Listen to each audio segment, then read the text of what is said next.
Hello, MPPH. Zomi online to top som ni song kiel sat. Ibiak pasen tunga lungdam ko masaing. Lama thong lak sak se sema te hi zongina. Tha hong pya me lakim khacha tunga song lungdam ong ko ing. Ki kamin zayon thang pi. Ka khwa dak dong tulai ta kom na shweli song hi. Tua kong la sak ding e lama sila thuru to pasen min van na ong nei no ming.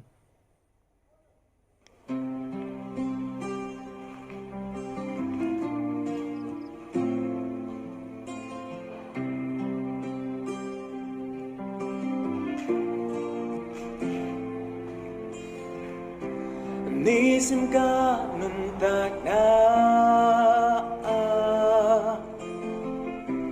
hak sana tên hồng nốt chang tâu ba cây nồng ông bi đen lưng nộp kha muôn na nông cha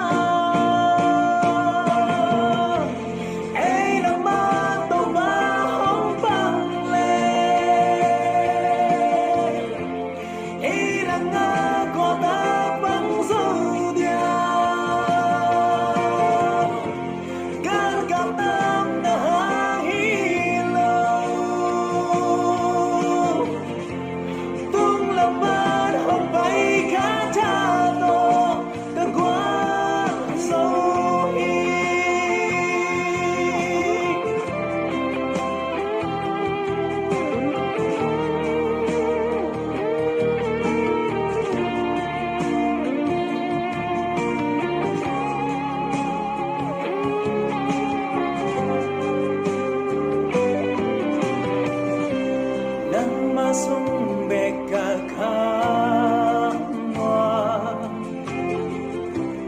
lung nop tol dam gang na kalam et na nang na hi lam ton tung hong ton pi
Lungdam ibiak pasen min thanai ta hen.